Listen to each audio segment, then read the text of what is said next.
Welcome to the stock exchange game. This how to play video is intended for initial players trying to learn the setup and the key concept of the game. This video will also discuss the family fun level of playing the game. There's a separate video on the strategic level of the game and how to play.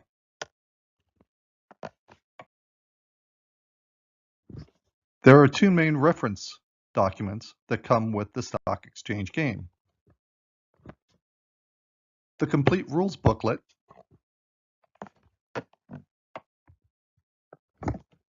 and the quick start guide.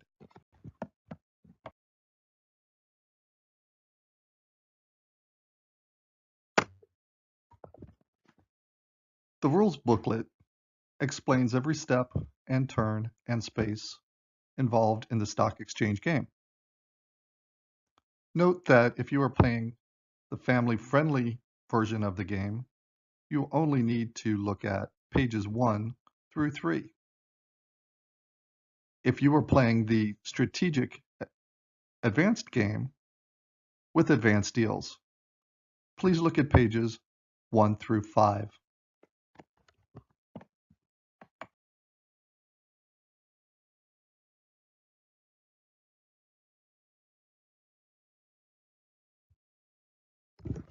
The Quick Start Guide is not a replacement for the rules booklet. Please read the section of the rules booklet on your version and level of the game. The Quick Start Guide is meant to be a refresher of the key concepts and the steps needed to go through the game.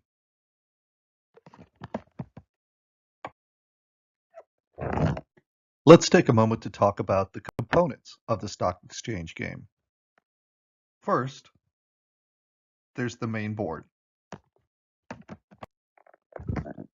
You have 6 different colored player pieces and 2 standard dice.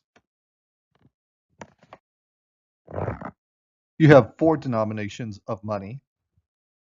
Each denomination has 40 bills.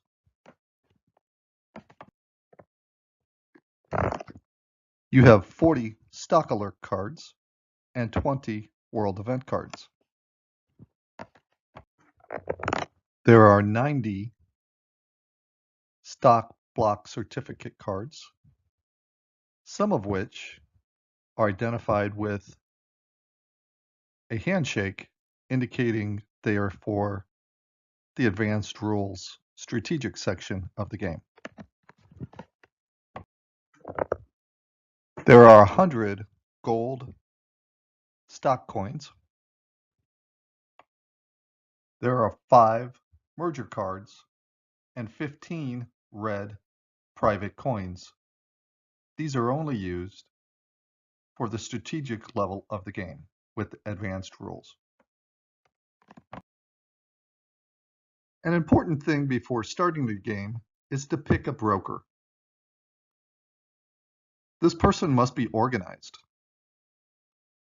They should have read the rules in the main rules booklet prior to starting the game.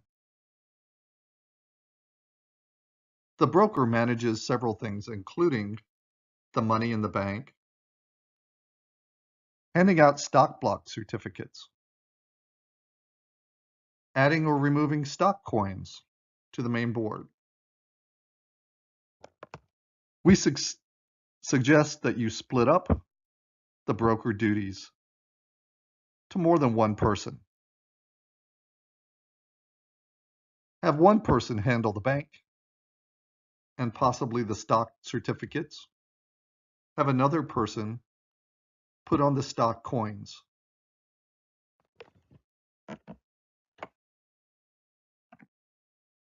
How to set up the board. First, each player should pick a player piece and put on the start location. Place the dice, the world event cards, and the stock alert cards on the main board. The broker should give each player initial starting cash 5 $1,000 bills, 5 $5,000 bills, 3 $10,000 bills, and 2 $20,000 bills. Therefore, each player should have $100,000 of starting capital. The broker should also put an initial $10,000 on the pre-IPO space. The broker must be careful to keep the brokerage house property, which includes the bank,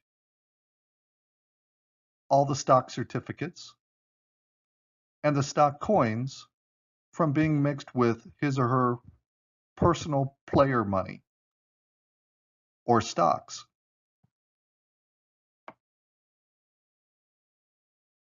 The first key concept to the stock exchange game are the stock block spaces on the board. Each stock block space is denoted with a octagonal shape circle on the top of the space.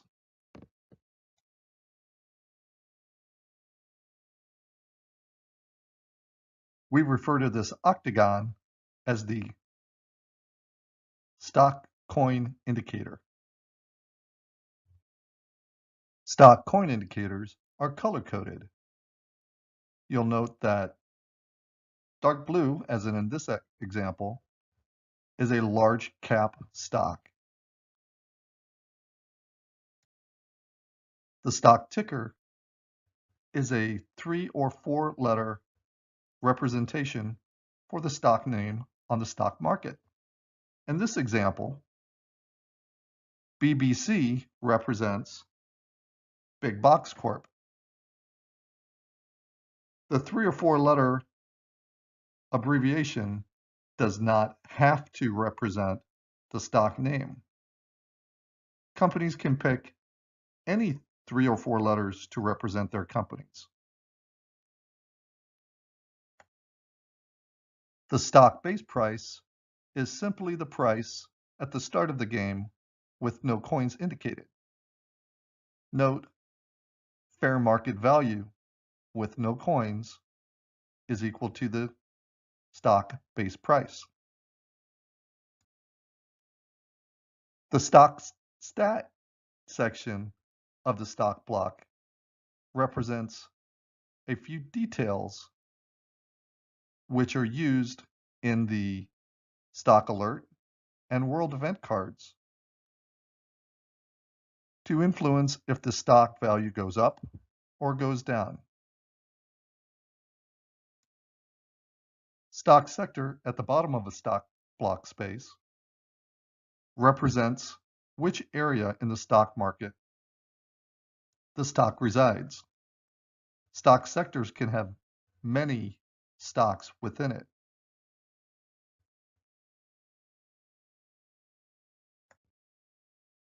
In this game, stocks are color-coded by their stock sector.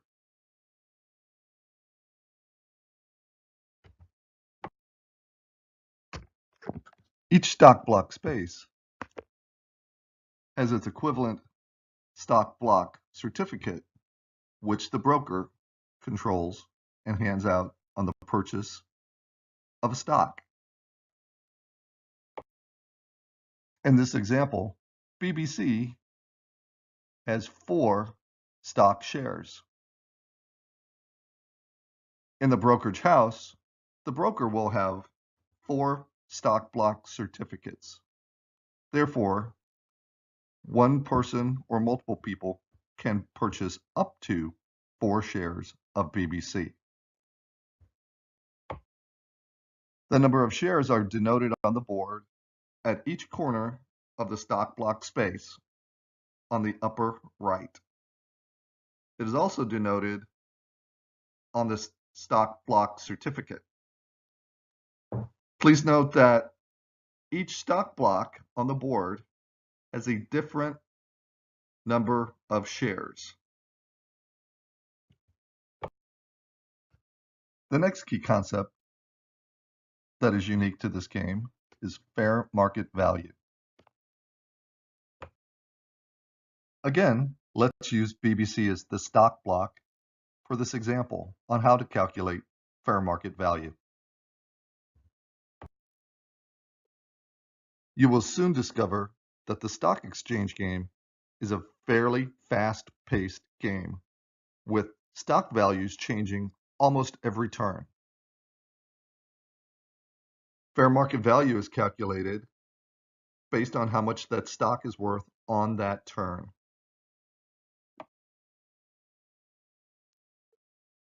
Stock coins are used to show the dynamic change in value of stocks across the board.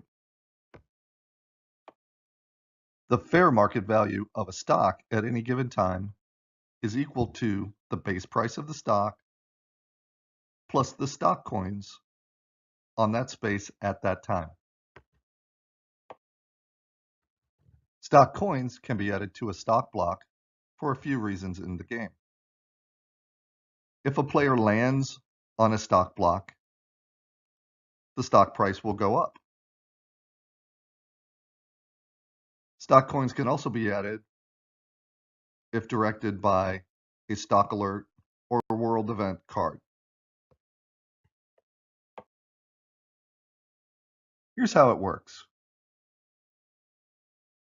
Let's use BBC as an example and add 3 stock coins to BBC and figure out how to calculate fair market value.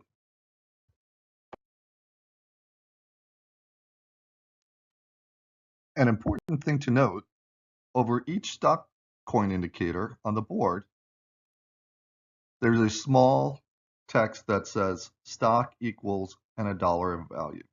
In this case, for BBC, coin equals $3,000.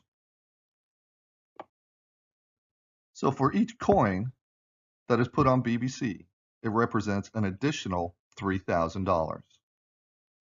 With 3 coins, that's 3 plus 3 plus 3 is 9.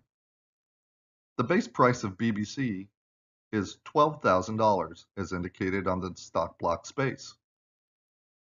Therefore, fair market value of BBC with 3 stock coins is 9 plus $12,000 equals $21,000.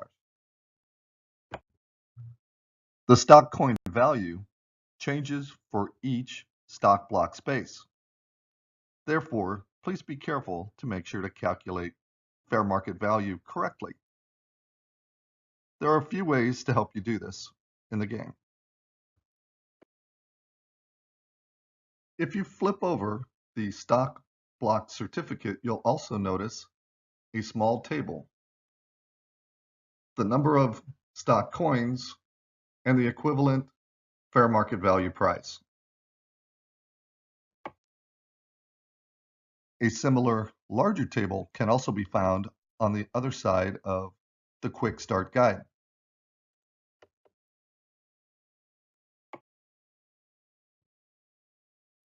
Now that we were set up to start, we must determine which player goes first. Each player rolls both dice.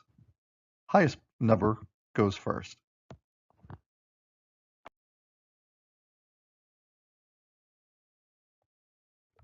In this example, the blue player rolls a 4, advances 4 spaces to BFM Manufacturing.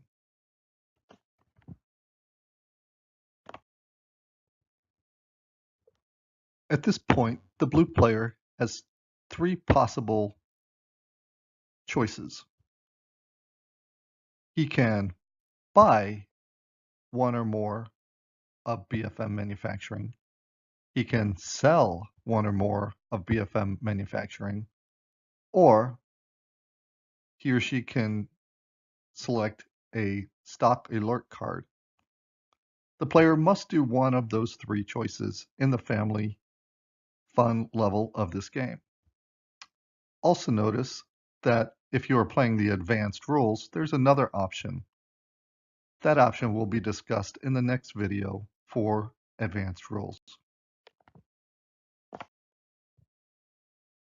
In this example, the blue player decides to buy one of the 5 BFM stock certificates available.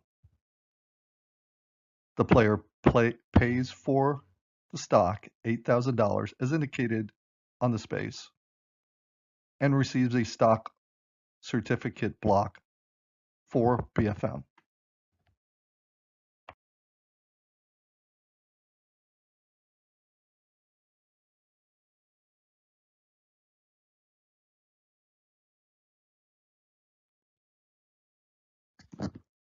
Note that at the end of the player's turn, a gold stock coin is placed above BFM manufacturing, indicating that a player has landed on the space and has purchased at least one stock block.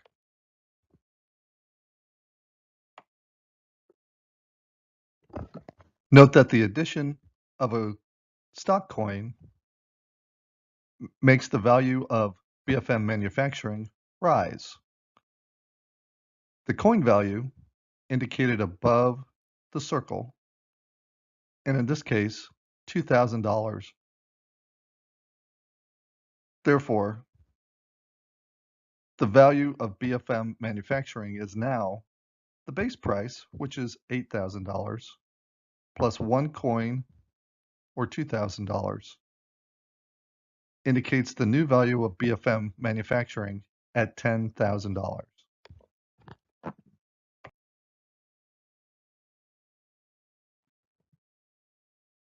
That completes the blue player's turn. And now the red player rolls a 7 and advances 7 spaces to the sell, buy, deal space.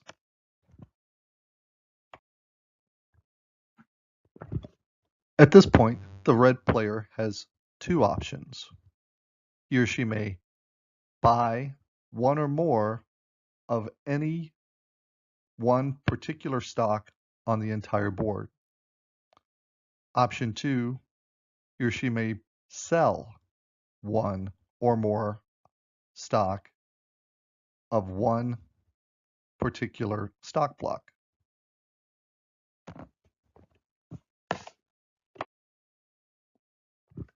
The red player decides to purchase Gold Bars Inc., GBI, for $12,000. The player pays the $12,000 to the brokerage house, receives the stock block certificate for that stock. Note, no gold coin is moved in the purchase of a stock when you land on a sell, buy, or deal space.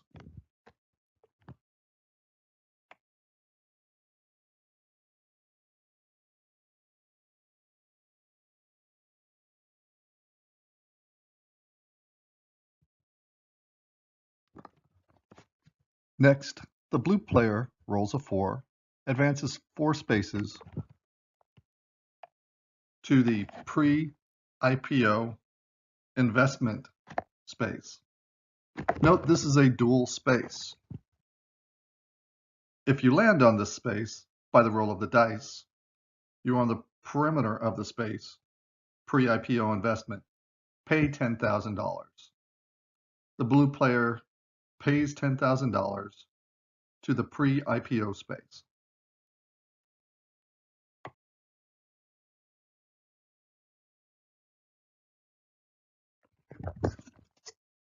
The red player now rolls a 9 and advances 9 spaces to the stock alert space. There, the player draws a stock alert card and follows the directions on that card.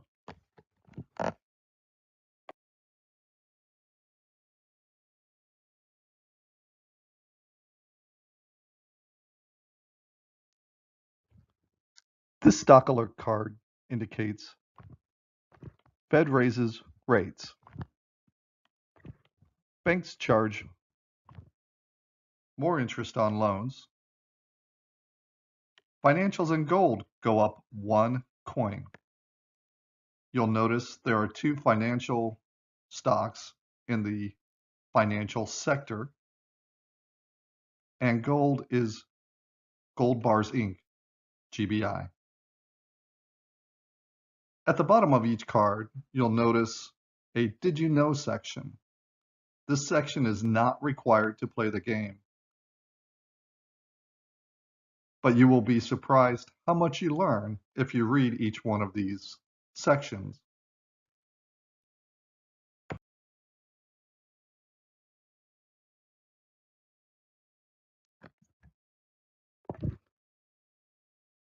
The blue player rolls a 9 and advances to the World Events space. Note on this turn that the blue player has passed over the stock contribution space indicated by the green arrow at the corner of the board. The blue player holds one stock block card. Therefore, the stockbroker will pay the blue player $2,000 for every stock block certificate, or in this case, $2,000.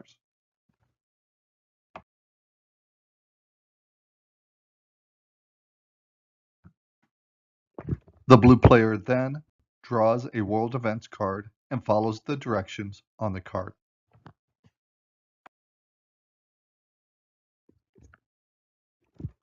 Middle East wars. Middle East oil production falls 30%. The stock TOI goes up 2 coins.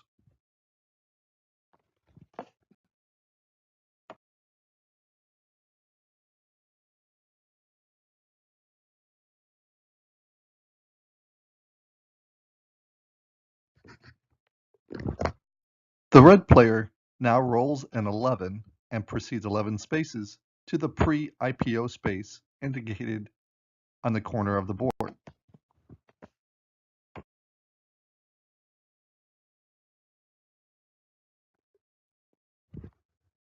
Note the player has passed over the stock dividend space and now collects 2,000 times the number of stock blocks of that player from the brokerage house.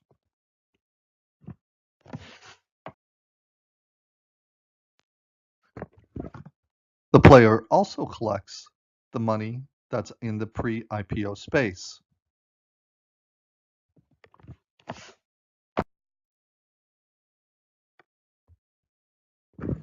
The broker then replaces an initial $10,000 in the pre-IPO space for the next player that happens to land on that space.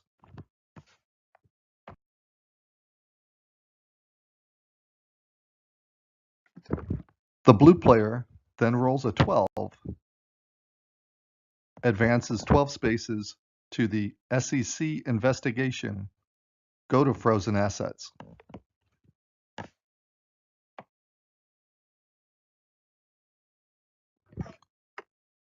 The player does not collect $30,000 by crossing the start space, and that concludes the player's turn.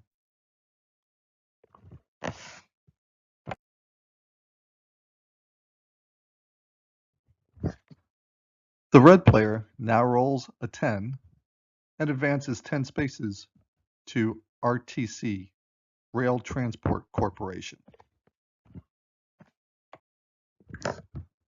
Note that the player has passed over the start space and now collects $30,000 from the brokerage house.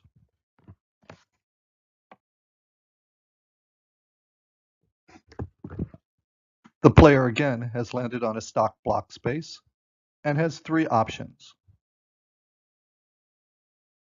Buy one or more stock blocks of RTC, sell one or more stock blocks of RTC, or draw a stock alert card.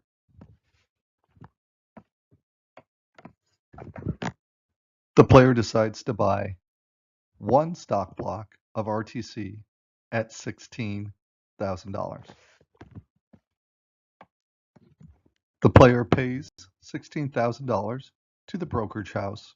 In exchange, receives a stock block certificate for RTC.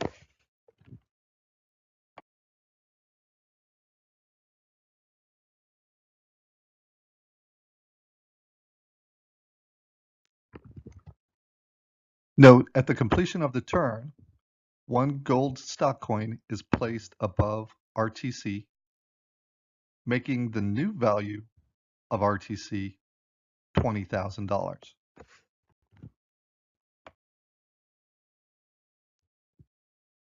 The blue player must now attempt to get out of frozen assets. He or she has three options. Option 1, pay $10,000 into the pre-IPO space. Roll the dice, continue as normal. Option 2, attempt to roll doubles. You must announce this prior to rolling. If you do not roll doubles, you stay in frozen assets until your next turn and attempt one of the three again. If you successfully roll doubles, you advance the amount of spaces indicated on the dice. However, you do not get to roll a second roll for that double. Third, if you have a card that indicates free exit out of frozen assets, you may play it at this time, roll the dice, and continue as normal. In this example, the blue player decides to simply pay the $10,000 into the pre-IPO space, roll the dice, and continue as normal.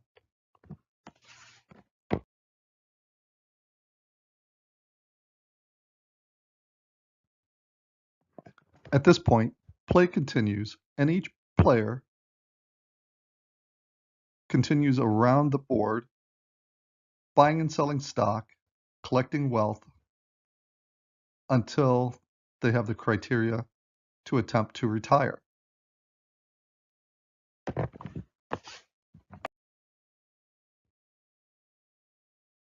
Let's jump forward in time.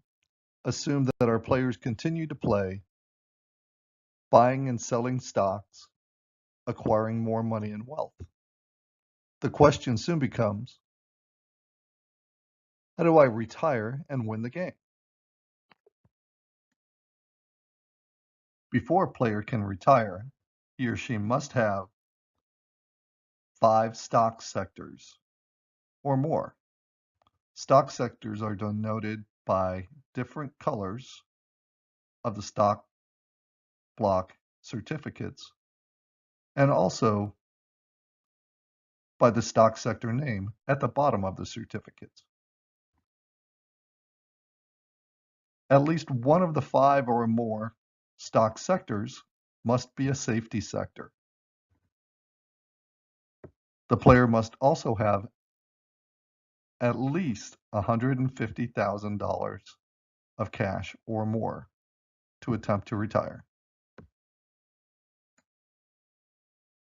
In this example of the game, the blue player on the left has over $150,000 in cash, has 5 stock sectors, and one of those 5 stock sectors is the S&P index, which is in the safety sector.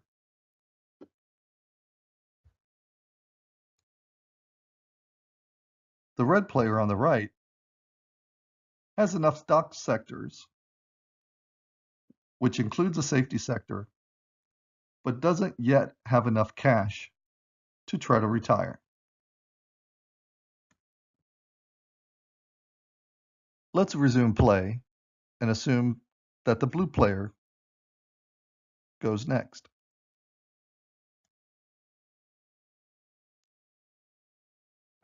The blue player rolls an 8, but only needs to advance 5 to get to the retirement party space. The exact number is not required when trying to get to the retirement party space. The player still receives $30,000 for landing or passing on the start space.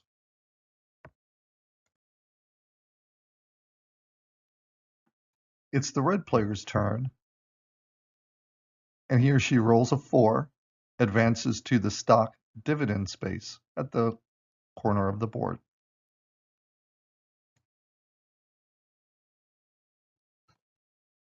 Again, the player receives $2,000 times the amount of stock block certificates he or she owns. In this case, the red player owns 7 stock blocks. Therefore, the brokerage house pays them $14,000.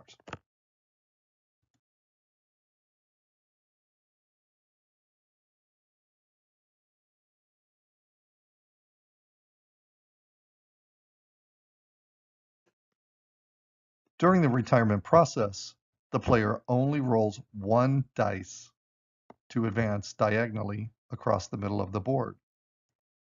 The blue player now rolls a 5 with the 1 die.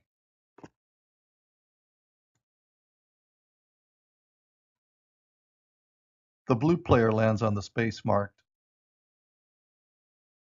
"No bonds or gold, pay $75K." However, the blue player does own GBI,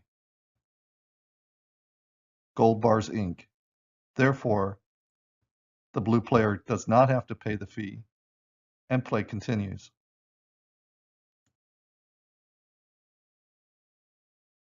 The red player now rolls an 8 and advances to the pre-IPO space. Again, the red player gets to keep the money that's in the pre-IPO space, and the broker places another $10K for the next player.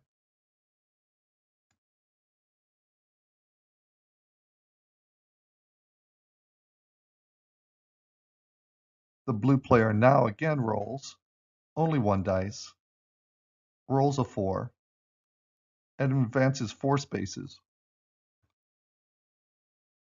Capital gains tax, pay $25K.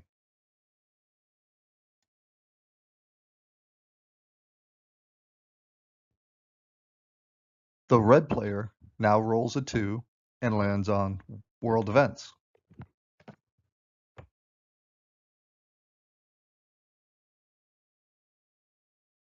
Cyber attack. Bank systems crash. Financial sector stocks drop by 1 coin. Note in the financial sector, there are 2 stocks.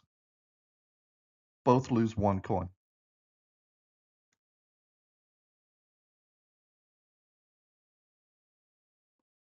The blue player now rolls a 4 and advances 3 spaces to land on the retired space. During the retirement process, the exact number to land on the retired space or the retirement party is not required. The blue player has officially retired. Only the first player who retires gets a retirement bonus. The blue player now rolls 2 dice.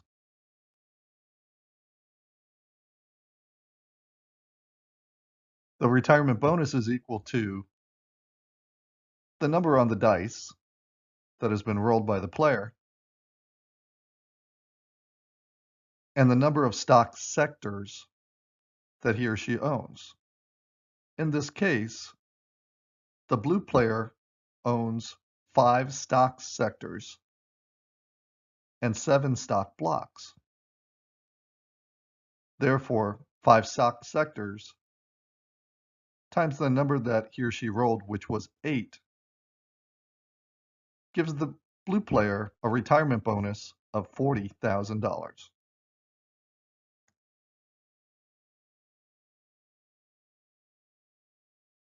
Just because a player retires first does not mean that they automatically win the game. All the other players must now proceed immediately and go to the retirement party space.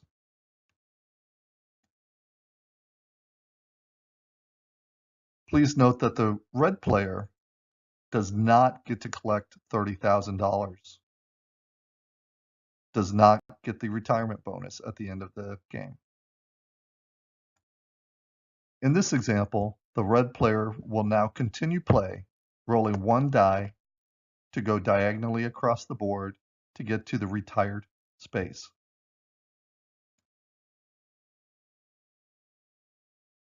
The red player now rolls one dice, rolls a 6, and advances to the spot marked AARP membership. Saves you $20K. The broker now pays the red player $20,000.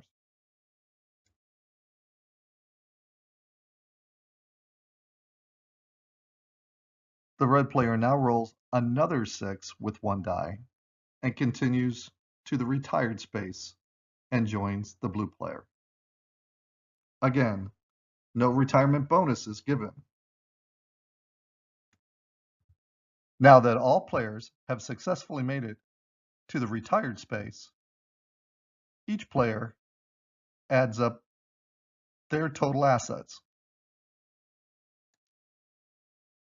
Assets are your total combined value of cash plus stocks and bonds. We have added a few ways to make adding up your stocks and bonds easier. If you flip over your stock block certificate, you'll notice a small table, number of coins, and the total value of that stock block with those coins. Also, if you flip over your quick start guide, you'll also notice a larger table.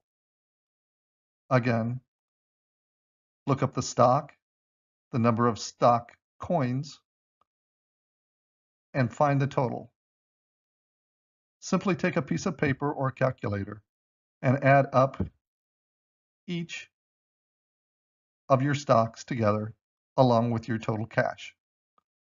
The player with the total most assets at the end of the game wins.